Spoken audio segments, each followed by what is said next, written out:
मैं आपको दिखाता हूँ गाड़ी कैसे निकल रही है यहाँ से।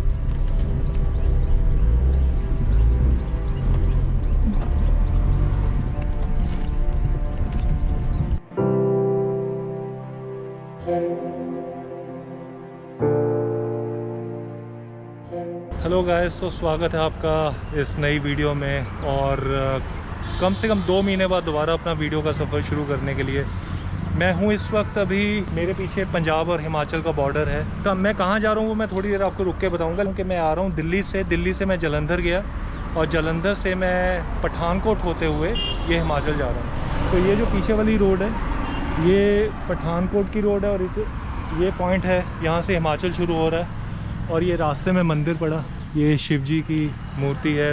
तो मैं जा रहा हूँ, एक मिनट, तो मैं अभी जा रहा हूँ इंडिया के मिनी स्विट्ज़रलैंड कहने वाले एक छोटे से शहर में जो पड़ता है हिमाचल में और डलहौजी से 40 किलोमीटर दूर, जिसको कहते हैं हम खजियार।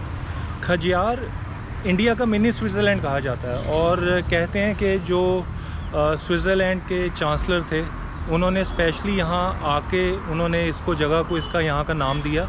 और यहाँ से स्विट्ज़रलैंड की जो राजधानी है बर्नस, वो स्पेशली उसका एक किलोमीटर का साइन भी लगा हुआ है कि 7000 किलोमीटर इस जगह से स्विट्ज़रलैंड की राजधानी इतनी दूर पड़ती है। मैं आया हूँ दिल्ली से होकर जलंधर में कुछ काम था और जलंधर से खजियार पड़ता है 250 किलोमीटर, कम से कम 5 घंटे का रास्ता है। जो मेरा रूट है वो है जलंधर से पठानकोट से डलहौजी और डलहौजी से खजियार।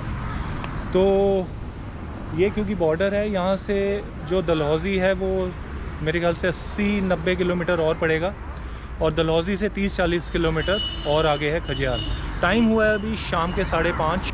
ये बंदर आने शुरू हो गए हैं जहाँ जहाँ पहाड़ वहाँ वहाँ बंदर। और ये शिव जी की मूर्ति है, आपको मैं एक बार दिखा देता हूँ।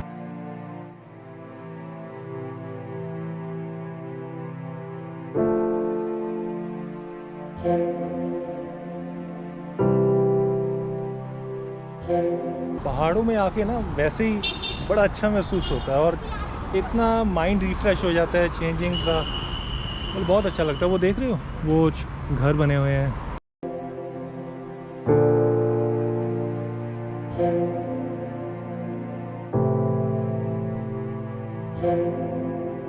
तो इस मंदिर का नाम है जय माँ भवानी मंदिर। ओके गाइस, तो जस्ट अभी मेरी हिमाचल में एंट्री हो चुकी है। ये पीछे टोल था, तो हिमाचल एंटर करने के लिए आपको 40 रुपये एक गाड़ी का चार्ज देना पड़ता है। वो मतलब जो एंट्री टैक्स होता है हिमाचल गवर्नमेंट का, सिर्फ हिमाचल प्रदेश की गाड़ियों को छोड़कर सबको 40 रुपीज़ देना पड़ेगा हिमाचल में एंटर करने के लिए। ये जो रोड है, तो एक रास्ता तो धर्मशाला को निकल जाएगा आगे और एक रास्ता डलहौजी के लिए। तो मुझे कहा गया है कि 20 किलोमीटर इसी रोड पर चलूँगा तो आगे एक लेफ़्ट टर्न कुछ डलहौजी के लिए आ जाएगा और अगर सीधा चलूँगा तो धर्मशाला।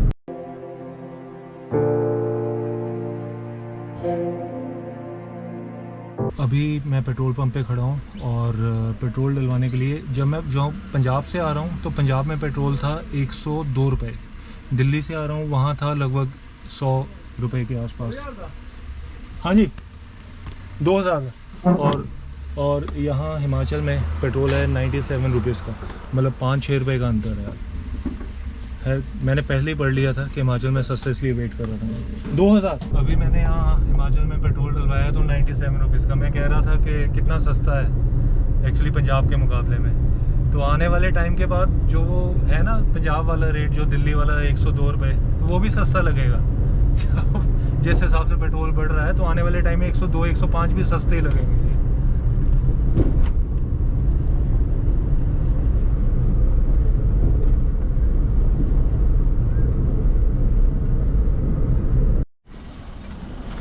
अभी ना रास्ते में एक बंदर मिला है, तो ये जो दो हैं हमने पहले दिया, वो देखो मैंने बनाना दिया दूसरे वाले को, इसने उसको भगा दिया। अब मैं स्पेशली दूसरे वाले को देने आया था लेकिन वो ऑलरेडी भागे हैं। ये ले, दोनों को दिया था एक, पहले वाले ने दूसरे वाले को भगा दिया और उसको लेने नहीं दिया अपना हिस्सा। ये ले, देखो ये वाला पहले वाला और दूसरा वाला इसने भगा दिया, वो उधर बैठा हुआ है। ये ले भाई, तू ही ले ले, उसको तो तू दे नहीं कर।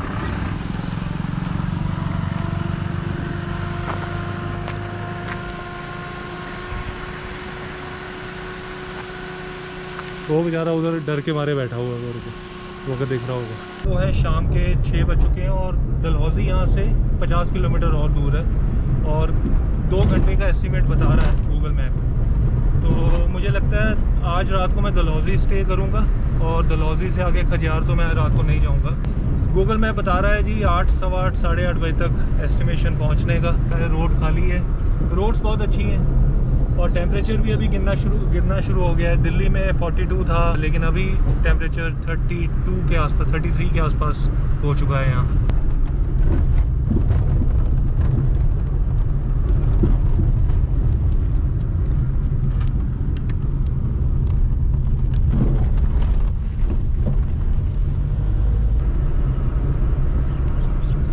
रास्ते में बहुत एक ख़राब लैंडस्लाइड हुआ है और चीकड़ हुआ है। तो मैं आपको दिखाता हूँ गाड़ी कैसे निकल रही है यहाँ से।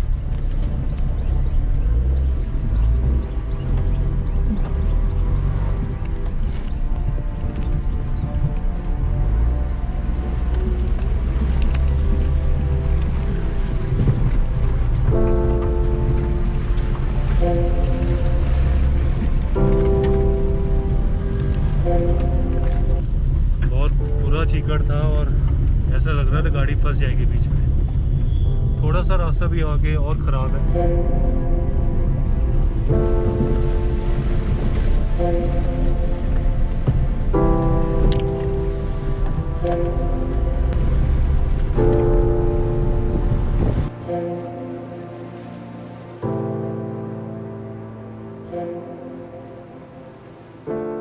ओके गाइस, तो अब मैं पहुंच चुका हूँ यहाँ बानी खेत में। बानी खेत डलहौजी से 6 किलोमीटर पहले है और यहाँ मैंने एक रूम लिया है, एक गेस्ट हाउस में एक रूम बुक कर लिया हमने।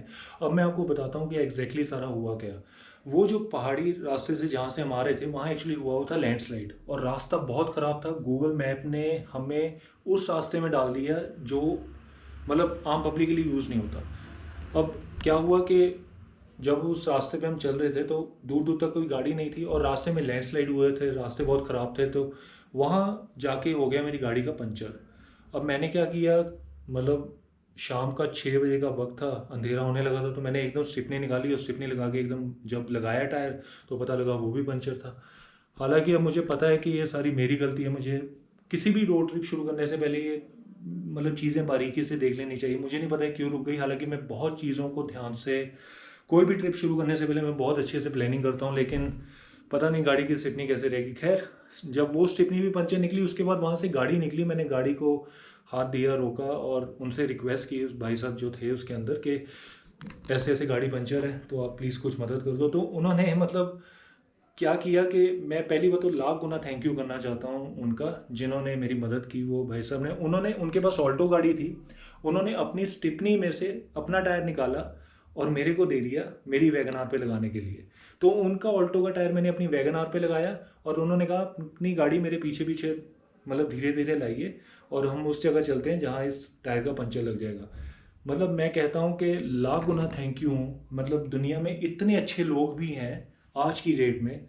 मैं तो मानता हूँ कि दुनिया में बहुत अच्छे लोग हैं, लेकिन जो ऐसे लोग हैं जो मतलब उनका नाम तिलक जी हैं और उन्होंने जो मेरी मदद की है, मुझे लगता है शायद यहाँ टाइम पे पहुँचाने में, अगर वहाँ वो शायद नहीं आते तो पता नहीं क्या होता। मैं तो चाहे कार हेल्पलाइन में कॉल करता, पता नहीं कब उनकी मतलब असिस्टेंट सर्विस आती। लेकिन सबसे बड़ी प्रॉब्लम थी मेरे साथ में, क्योंकि मेरे मम्मी थे उस ट्रिप में, इस ट्रिप में मेरे साथ मम्मी है और वो गाड़ी में थे। तो मुझे था कि बस जल्दी से जल्दी उस जंगल पहाड़ में से निकलना है। तो बस उन्होंने फिर अपनी ऑल्टो का जो टायर मेरे में डाला, फिर हम वहाँ पहुँचे, वहाँ हमने गाड़ी का उसको लगाया और मतलब फिर उसके बाद क्योंकि वो डलहौजी वाले रास्ते में ही जा रहे थे तो एक पॉइंट पे जाके उन्होंने मुझे रोक दिया। उन्होंने बताया कि सही रास्ता जाने का। तो एक चीज़ इसमें से सबसे बड़ी गलती मुझसे ये हुई, जो उन्होंने भी ये कही कि कभी भी गूगल मैप का पहाड़ों में विश्वास मत करो। गूगल मैप आपको रास्ता ज़रूर दिखाता है और आप पहुंच भी जाओगे उस रास्ते से, लेकिन ये बिल्कुल पक्का नहीं है कि वो रास्ता सेफ है कि नहीं है। तो इसलिए मैं सजेस्ट करता हूँ, उन्होंने भी कहा कि अगर गूगल मैप यूज़ कर रहे हो पहाड़ों में, फिर भी लोगों से कंफर्म करते जाओ, लोगों से पूछते जाओ कि ये रास्ता बिल्कुल सही है कि नहीं। आज जैसे वहाँ ब्रेकडाउन हुआ, और अगर ये भाई साहब नहीं आते, जिनको मैं तहे दिल से थैंक यू करना चाहता हूँ, वो जहाँ भी हैं मैं एक बार दोबारा थैंक यू करना चाहता हूँ, तो बड़ा प्रॉब्लम होती। मुझे नहीं पता कि क्या होना था क्या नहीं, लेकिन चलो खैर अच्छे से उसके बाद काफ़ी सफ़र अच्छा निकला, मतलब नॉर्मल निकला उसके बाद।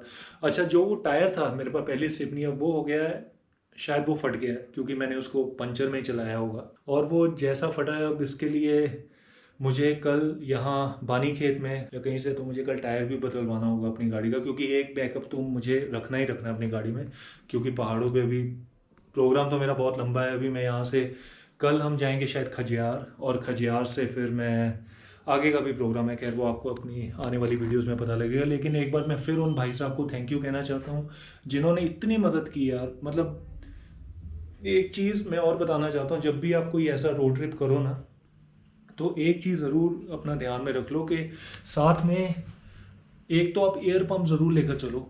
एयर पंप मस्ट है, जो मैं इस ट्रिप से सीखा है, जो गलती की है वो मैं आपको ही बता रहा हूँ। अगर बाई चांस रास्ते में गाड़ी कहीं पंचर हो जाती है ना, क्योंकि मतलब ट्यूबलेस टायर है, हम उसको फिल कर सकते हैं और कम से कम उस पॉइंट तक जा सकते हैं जहाँ मतलब आपकी गाड़ी रिकवर हो जाएगी।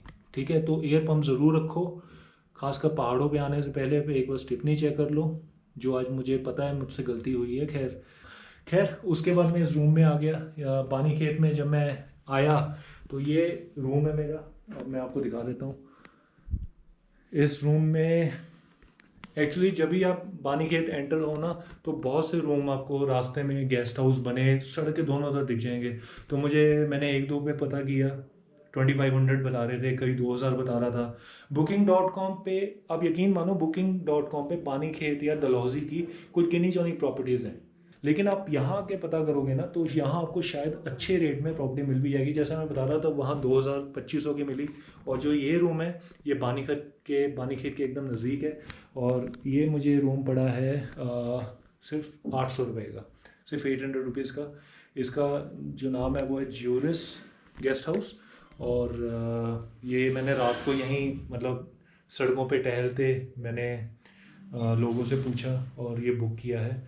काफ़ी अच्छी प्रॉपर्टी है। यहाँ इतने चारों तरफ बानी खेत में, डलहौजी से 5 किलोमीटर पहले इतने होटल्स हैं, गेस्ट हाउस हैं, कहीं ना कहीं आपको इजीली अराउंड यही प्राइस है हर तरफ, तो आपको रूम मिल जाएगा अगर आप यहाँ रहना चाहते हो। तो बस खैर ये मैंने आपको बताना था। आज का जो सफ़र था बड़ा ट्रेजिक सा रहा। आके हमने बाहर एक ढाबा था, रोड साइड ढाबा है, खाना खाया, और खाना खा के अब मैं रूम में आ गया हूँ। थोड़ा मैं जाऊँगा, नहाऊँगा। 10:15 10:30 हो गए हैं। वेदर बहुत प्लेजेंट है यहाँ का कितना टेम्परेचर है, 21 डिग्री। रूम बहुत बढ़िया है। मैं मतलब ये आपको थोड़ा सा व्यू दे देता हूँ। टीवी है, टीवी भी चल रहा है अच्छे से, अलमारी दी हुई है, और गीज़र है अंदर, गर्म पानी अंदर आता है पूरा अच्छे से, गीज़र चलता है। तो अब मैं आपको यहाँ का एक बार बाथरूम दिखा देता हूँ। आप देखें, बहुत बढ़िया बाथरूम है, सो नाइस। गीज़र चल रहा है, गीज़र मैंने ऑन कर रखा है। काफ़ी साफ़ सुथरा और काफ़ी बड़ा। कैमरा में शायद इतना बड़ा ना लगे, लेकिन बहुत बड़ा है। वीडियो में ये यहीं एंड करता हूँ। और प्लीज़ अगर आपने वीडियो ये यहाँ तक देखी है तो प्लीज़ लाइक ज़रूर करें। अगर आपने सब्सक्राइब नहीं किया तो सब्सक्राइब ज़रूर करें चैनल को। मुझे साथ साथ आप इंस्टाग्राम पे ज़रूर फॉलो करते रहे, क्योंकि इंस्टाग्राम पे मैं लगातार रेगुलर स्टोरीज डाल रहा हूँ अपने इस ट्रिप की, तो आपको इंस्टाग्राम में बहुत कुछ देखने को मिलेगा।